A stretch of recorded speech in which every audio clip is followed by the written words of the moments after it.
Hello, everyone. It's Dr. T.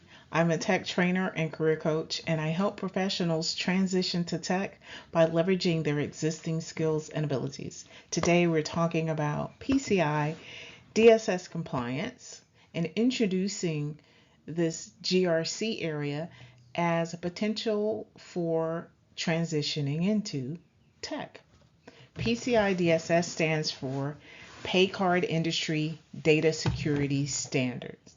It's a set of security standards designed by the major credit card companies to ensure that all companies that accept, process, store, or transmit credit card information maintain a secure environment.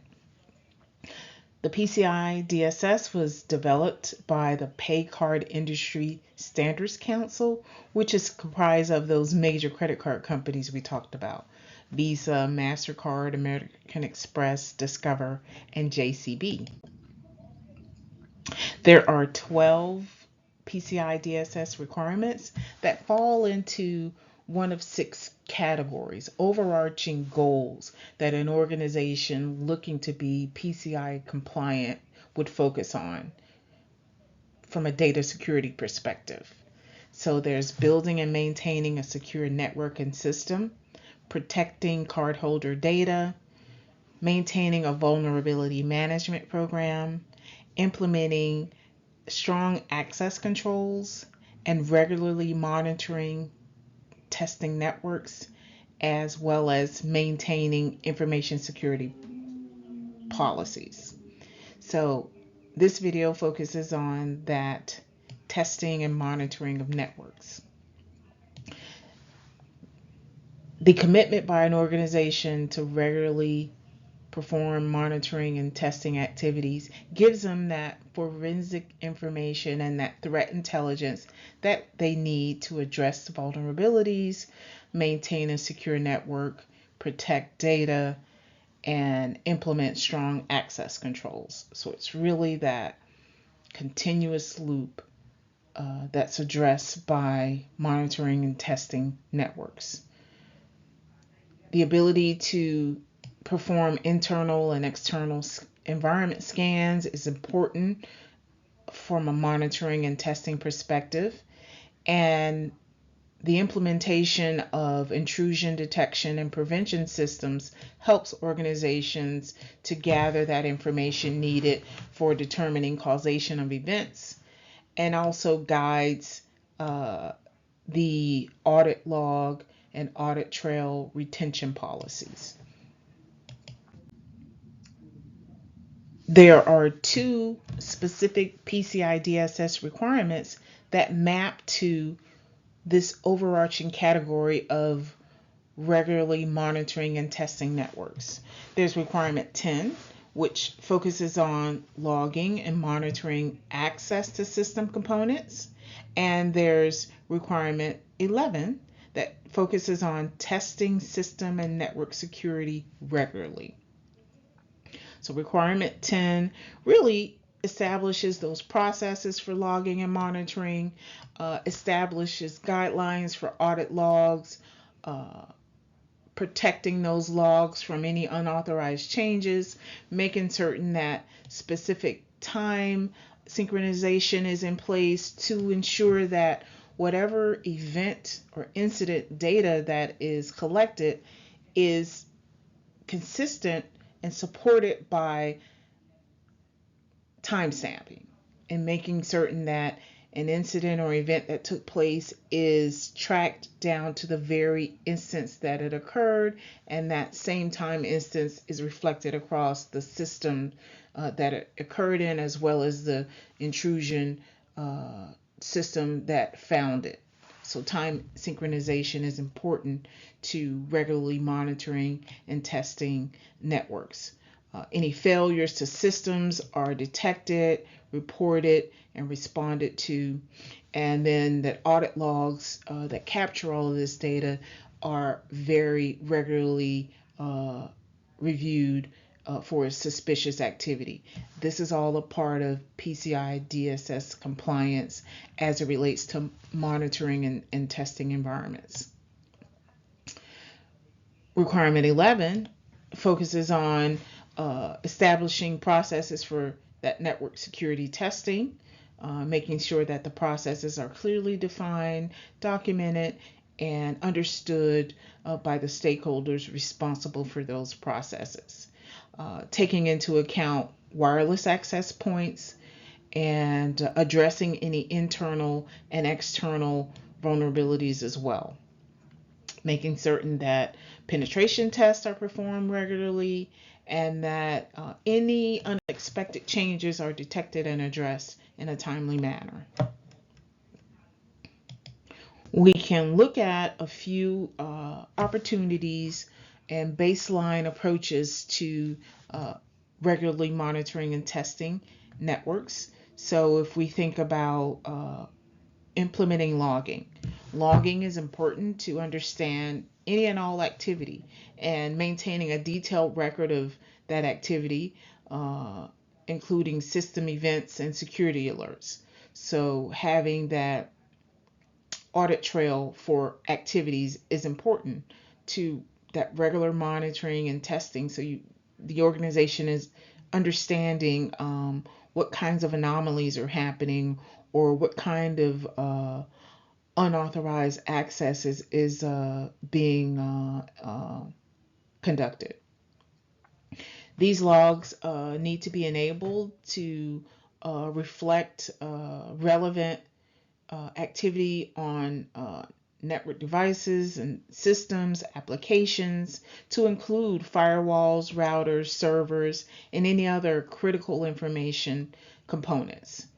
The logs need to be a centralized collection point, and analysis needs to be capable from a security information and event management system perspective, where the logs or the logging platform has the ability to correlate events and understand the trail of events to be able to detect anomalies. Scans should be conducted as a part of testing, at least on a quarterly basis, and certainly after any major changes to the network or any other important course of action takes place. Another key component of the monitoring and testing would be to have defined event correlation rules, understanding what constitutes an event, what patterns of suspicious behavior or what types of incidents make up an event. So things like having multiple failed login attempts or unauthorized access attempts or unusual network traffic. Those are the kinds of activities that need to be used to create event rules. Understanding the notification settings and the prioritization that needs to be in place that come from these real-time alerts within a system, and then further fleshing out those event rules. It's important also to conduct regular log reviews. So having all of this data, understanding what constitutes an event, understanding what the log elements are, and then conducting a regular review, putting these logs on a cycle for review to establish procedures for identifying the security events, understanding any policy violations and any anomalies. So having that review of the logs to really get an understanding of, the landscape, what's going on, what types of events are happening, what type of policy violations are continuously being conducted, and then what type of activity that's out of the norm that's going on that may need to drive a particular set of controls or a particular retraining session. So the log reviews are very important to understand the environment. And then assigning particular trained personnel to review these logs is important. The personnel will need to have the understanding of any upstream, downstream risk related to the particular incident, and being able to just thoroughly investigate the alerts, understanding the predefined incident response procedures and the escalation paths, and making certain that uh, these elements are adequate and are actually effective. Another key component of monitoring and testing is having an intrusion detection and prevention system in place. Deploying that IDPS to monitor network traffic for signs of unauthorized access, malicious activities, or known attack signatures. So, really having that forensic information and that threat intelligence to readily address any vulnerabilities, any gaps, and mitigate any risk. So, configuring these systems to analyze inbound and outbound traffic is very important and vital, and also having the ability to mitigate those threats in real time is important as you implement intrusion detection and prevention systems. And then utilizing both vulnerability scanning and penetration testing to really get that real time data, have an understanding of new vulnerabilities or any misconfigurations, and then being able to prioritize remediate activities based on severity and criticality. Having that real time data to be able to perform mitigations based on real time data and any from scans and any simulated real world attacks from your penetration testing is important for PCI DSS compliance. So having those qualified security professionals engaged in this testing and being able to take the outputs and the information gained and prioritize the findings to improve the overall security posture of the network. Very important.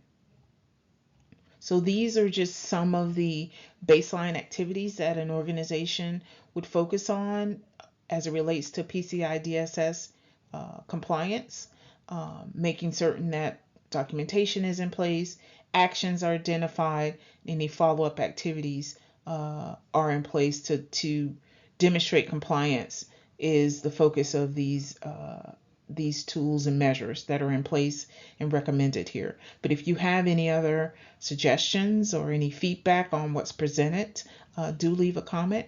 Don't forget to like, share, and subscribe.